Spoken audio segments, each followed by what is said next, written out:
Yesterday, the darkness was thick, the air unbreathable.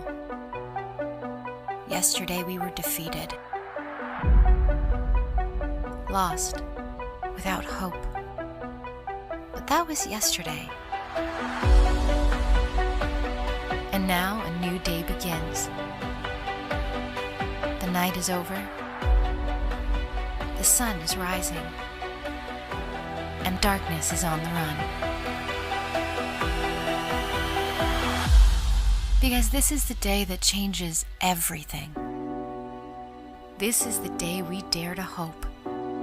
This is the day we are brave enough to believe. This is the day we face down every fear and brazenly look in the empty tomb. This is the day sight is restored, the day that life takes its first breath, the day that thorns are replaced with a crown. This is the day that death is reversed. Light overcomes darkness. Wonder defies sorrow. Today we look to the heavens, alive with hope, and boldly proclaim, this is the day the Lord has made.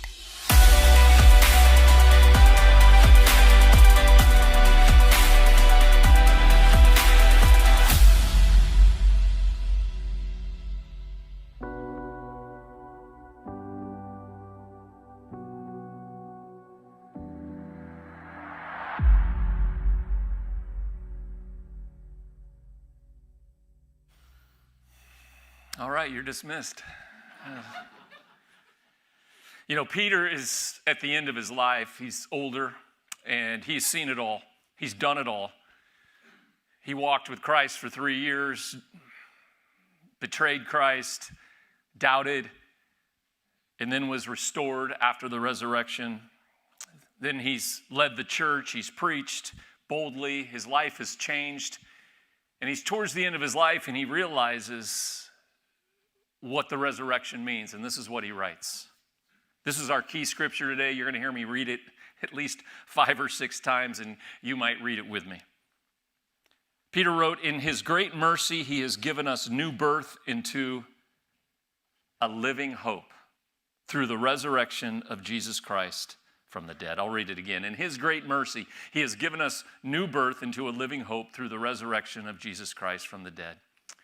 You know, I'm not sure who said it, but I've said it several times here. Someone once said, humans can live 40 days without food, 4 days without water, 4 minutes without air, but we cannot live 4 seconds without hope.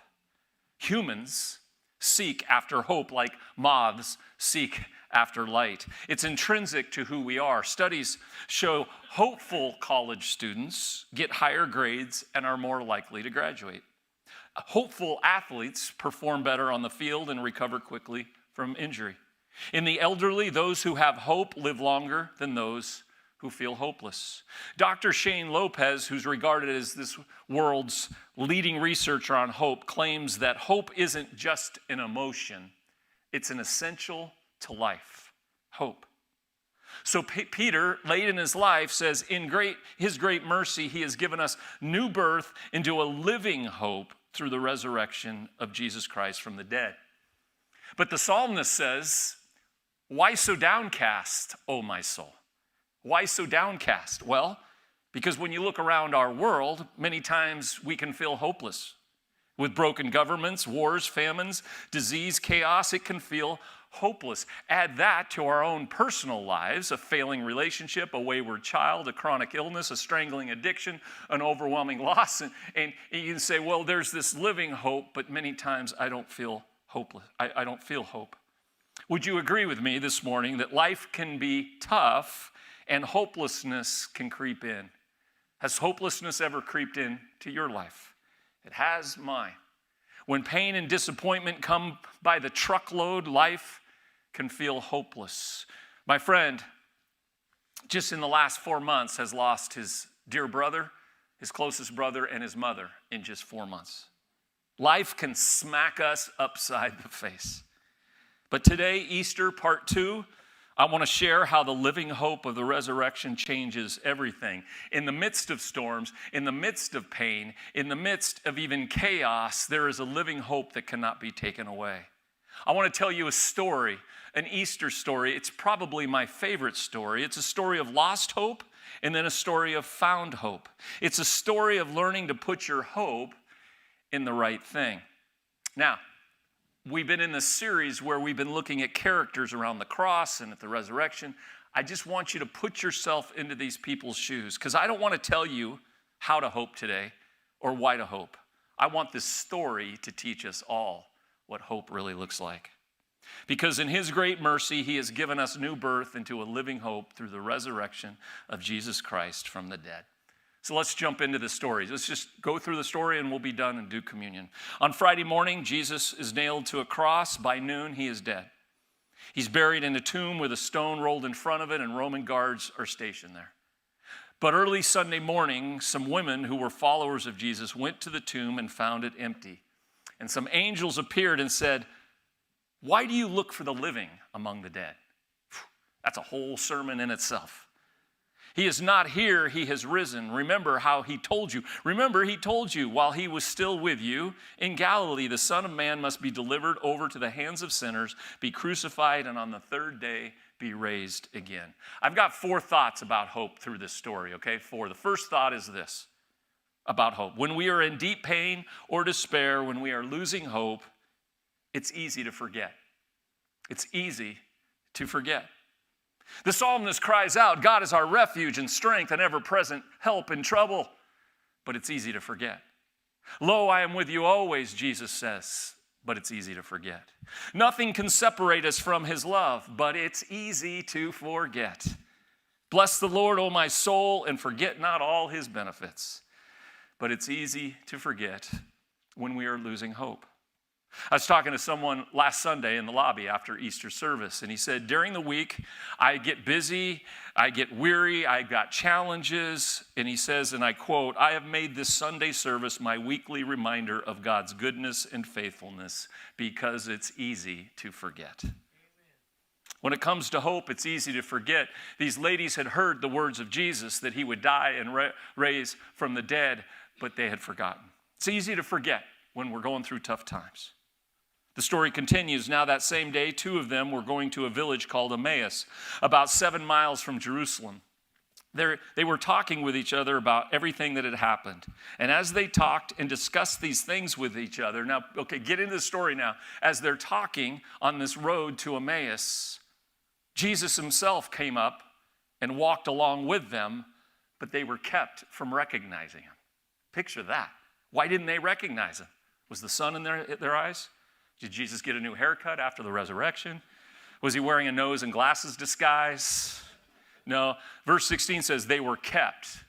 They were kept from recognizing him. A supernatural force was at work. God was at work. Let me say this again. God was at work. These 2 travelers were in the presence of Jesus, but they didn't recognize him. They didn't know. So here's my question. Since they didn't know it was Jesus, does it make it any less true that Jesus was with them? Class, you can answer that. No. Just because they didn't know Jesus was with them, it didn't make it that he wasn't. He was with them. Here's my second thought about hope.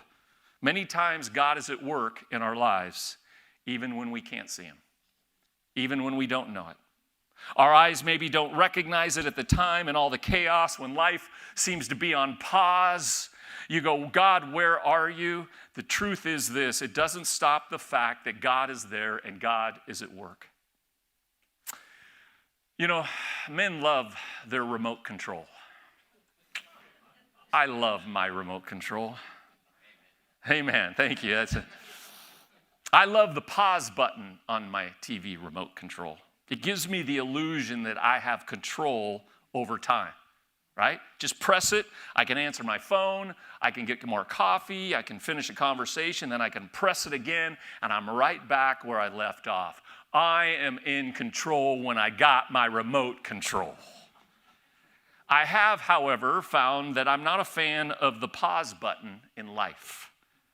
When life seems to be standing still, and I'm not the one who pressed the pause button. My circumstances and my faith have ground to a halt like a locomotive pulling into the station. Hopelessness creeps in when we're at that pause and we're not in control of it. It's in those pause moments where I wonder, where is God? And that's where I tend to forget his promises. These two men are on the road. Their lives were on pause. Their hopes had been dashed. God seems a long ways away. I can relate. I think we can relate. We've been there. In our forgetfulness and hopelessness with our lives on pause, the Spirit speaks out straight into our pause, where he says, "He who dwells in the secret place of the Most High shall abide under the shadow of the Almighty." This verse addresses dwelling in a secret place. It's a beautiful phrase, dwelling. I picture a quaint little cottage up in the woods and a cozy fire. But dwelling doesn't mean that. Let me tell you what that means. Dwelling. I learned this week. You learn something new every week. It's an engineering word, dwell. Dwell means a brief pause in the motion of a part of a mechanism to allow an operation to be completed. God dwells in my empty, silent pauses so he can create a space to complete me. The pause actually is necessary. This pause for these two men on the road is not punishment. It's not because they've been forgotten. It's because they need completed. God is at work.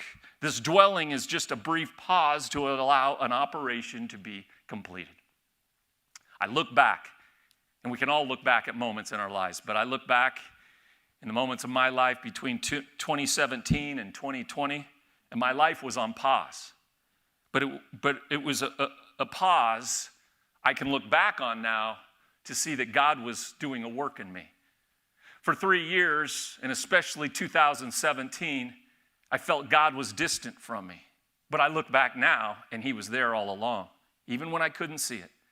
Because God needed to stop me and pause me, because I needed to spend time dwelling in the secret place, abiding under the shadow of the Almighty. Because God needed to do some work to complete me. He was healing me. He was growing me, aligning me with some like-minded people. God was at work.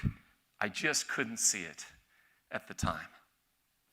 Gladys Aylward talks about when she was a child, she had two great sorrows. One, that while all her friends had beautiful golden hair, hers was black. The other sorrow was that while her friends were still growing, she stopped at 5 feet tall. Gladys became a missionary. And as she stood on the wharf in Shanghai looking around at the people whom God had called her to, she says, every single one of them had black hair and every one of them had stopped growing when I did. She was able to say God was at work, but her eyes didn't recognize it at the time. The first thought about hope, when we're in deep despair, when we're losing hope, it's easy to forget the promises of God. The second thought about hope, many times God is at work and we don't even know it. These men don't know it's Jesus. Let's continue with the story. He asked them, "What are you discussing together as you walk along?" They stood there, their faces downcast. One of them, named Cleopas, asked him, "Are you only a visitor to Jerusalem and do not know the things that have happened there in these days?" And Jesus is just playing along. Well, what things? What things happened? It would be like the day after 9/11, walking up to somebody and saying, "Hey, did anything significant happen yesterday?" Jesus is messing with them, and so he says, well, tell me the things. And they said, it's about Jesus of Nazareth. He was a prophet, powerful in word and deed before God and all the people. And the chief priests and the rulers handed him over to be sentenced, and they crucified him. But we had hoped. They crucified him, but we had hoped. Why were the two travelers so downcast? Maybe they wore the wrong walking shoes. Maybe there was no Starbucks along the way. Maybe they were chafing in the desert heat. No. Their hopes had been shattered. But they had hoped. They had hoped. Wow. You could write 1,000 stories around those words, couldn't you, friends? They had hoped. But we had hoped, they said. You see, here's the thing today. The question isn't, do you need hope?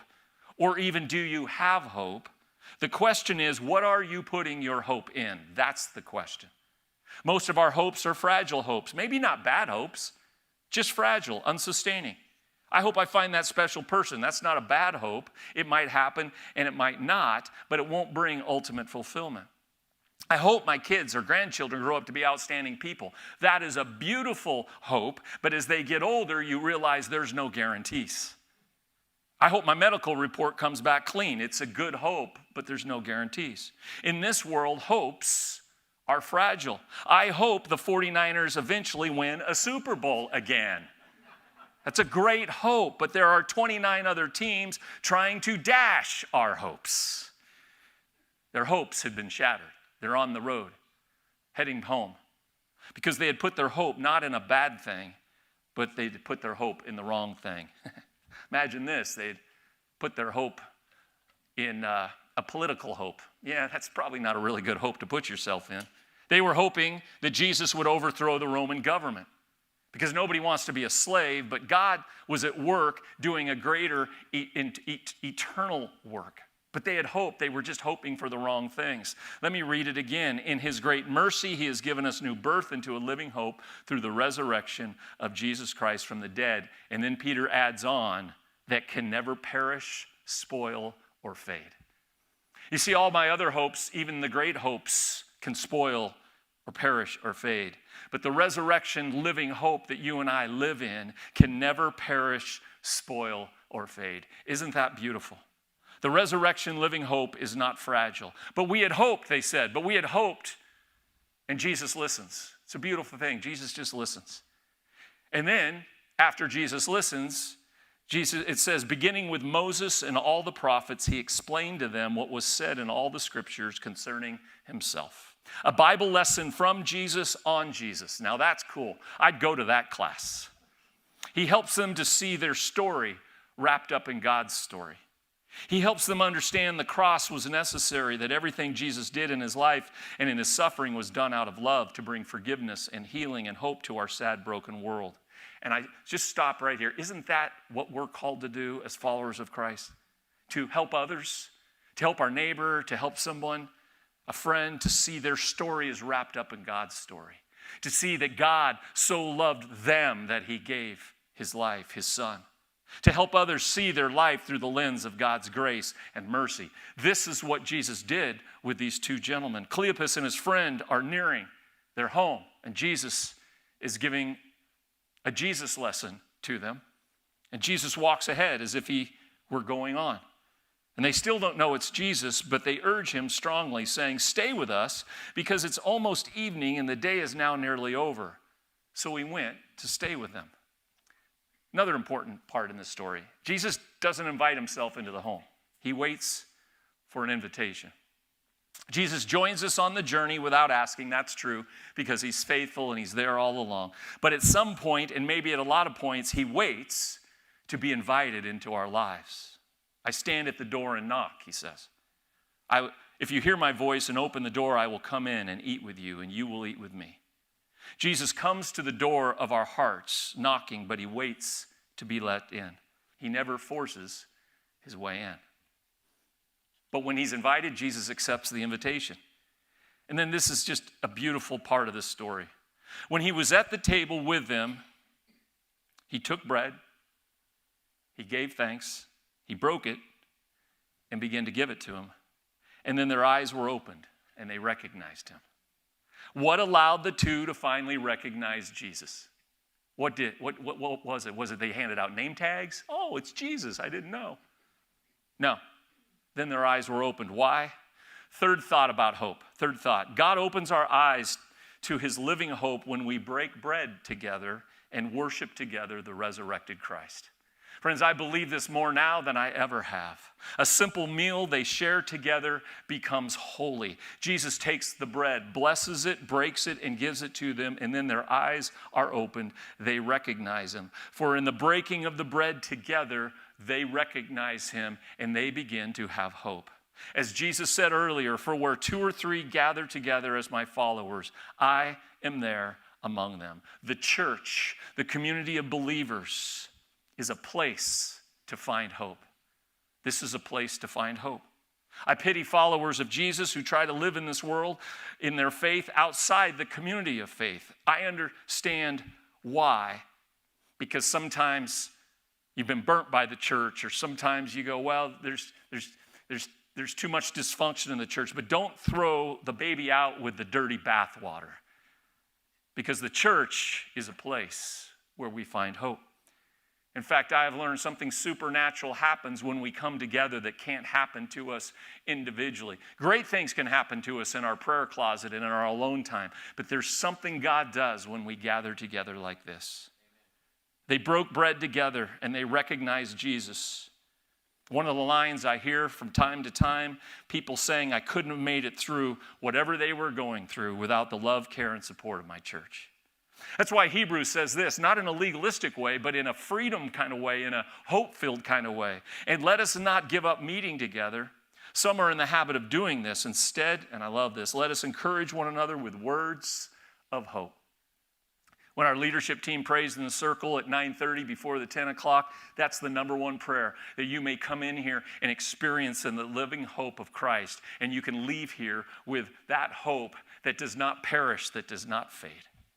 In breaking bread together, God says, bear one another's burdens, encourage one another, and build one another up, just as you are doing.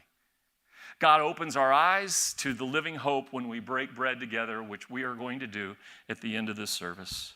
When we worship together the resurrected Christ, something supernatural happens. You see, I've been in ministry long enough to see eyes opened up when we break bread together. I've seen it over and over. It's not just a theory or something I've read in a book. I've seen it over and over. God opens people's eyes to the power and hope to overcome addictions, to see that there is still life and healing after a devastating loss. I've seen people's eyes opened up to the healing power of grace for those who've been beaten up by religion. And I have seen God open up people's eyes to the power of forgiveness that takes away paralyzing shame and guilt. Vince, you can say amen to that. Amen. Good. I was just checking if you were awake. They asked, they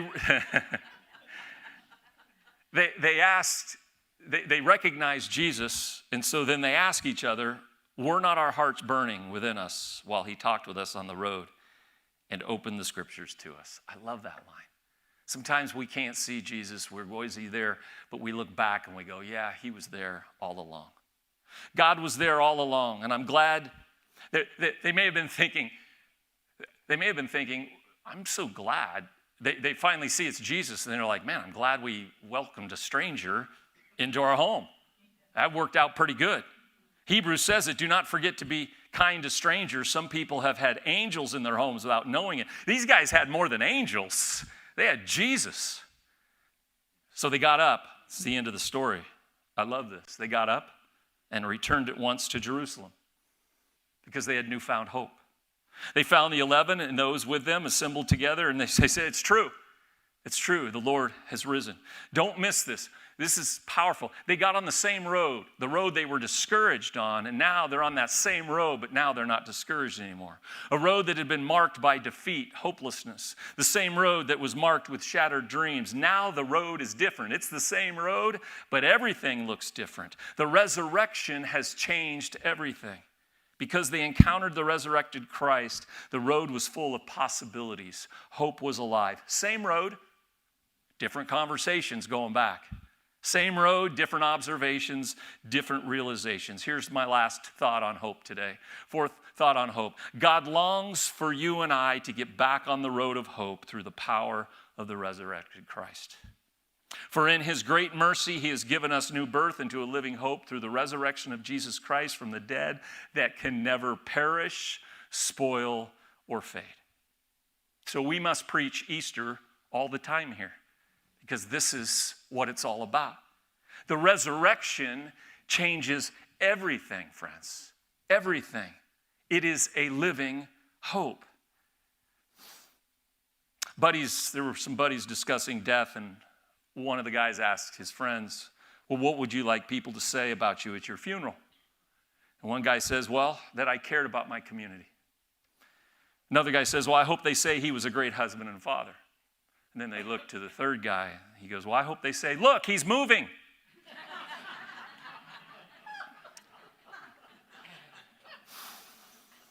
Friends, Jesus was moving.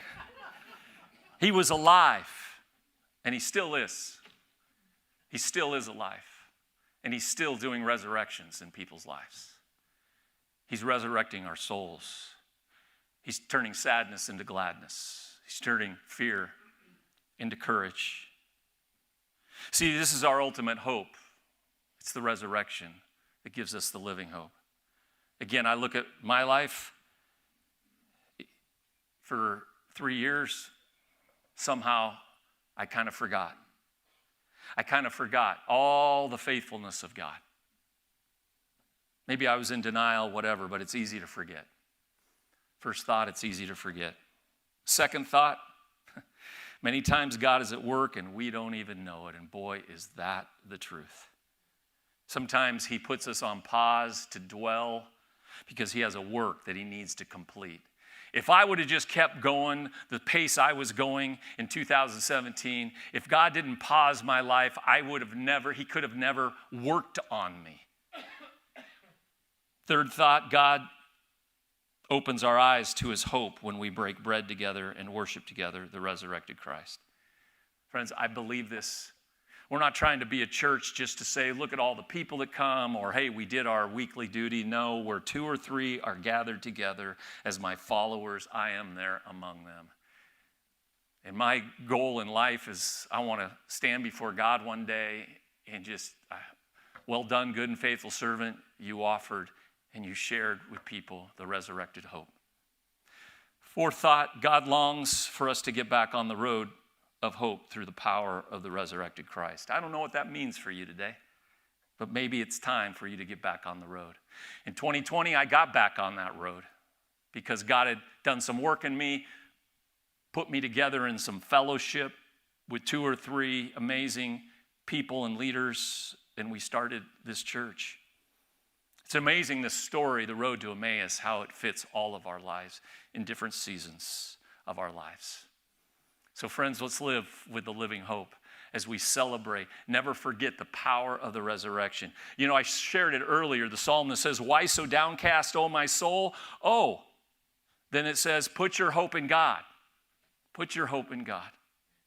So I want to read Peter's line again, but I want us to all read it together before Rob sings and we hand out communion. Just read it out loud with me, and I've added the next line that Peter writes.